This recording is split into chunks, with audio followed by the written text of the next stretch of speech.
Hello guys! Ito pala, magta-travel pala ako sa Jubail kasi schedule ko doon ng work. Then, unfortunately, pag nung magta-travel ako, ang lakas ng ulan, so hindi na ako pwede umatras.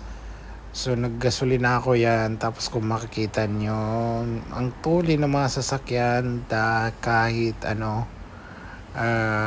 malakas yung ulan, so ako drive na lang ako smoothly. And pagdating ko doon, thanks Paruk, pinakain mo ako ng fresh fish. Then yan, papunta by the way sa fish market kasi kakain kami sa fish market. Mag-order ka doon ng fish, tapos paluto mo sa kanila, 5 real per kilo.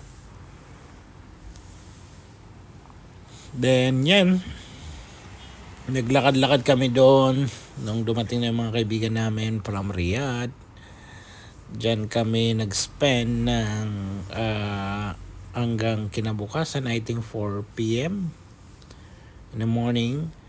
Then kinabukasan, pumunta kami dyan sa Marjan Island. Yung kung makikita niyo dyan sa likod ko, nandyan ang Marjan Island. Then kumain kami, kumuha kami ng mais. Yun ang Marjan Island na, yung torch na yun. Then naglakad-lakad muna kami dyan. Then I think kumuha muna kami ng mais na kinain namin. Then hindi rin kami nagtagal dyan dahil malamig. Ayan yung kasama ko, bumibili sila pala ng mais. Ayan ang mais, ang daming mais. By the way, 5 real yung isa dyan. So after that, ayan, naglakad-lakad namin dyan bago umuwi.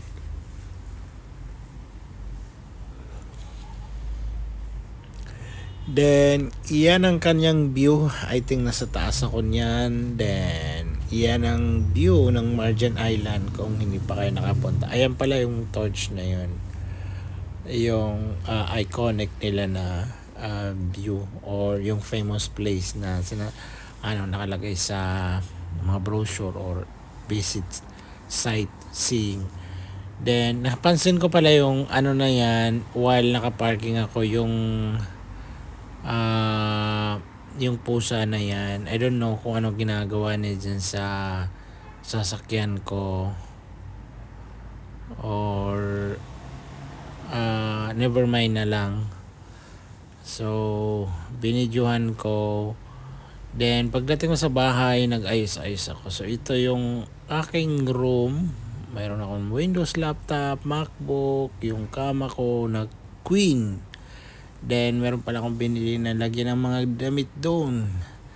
May dalawa akong cabinet, pero mostly full yan. Tapos yan ang aking kama. Then yun ang TV. Pag nanonood ako, meron pang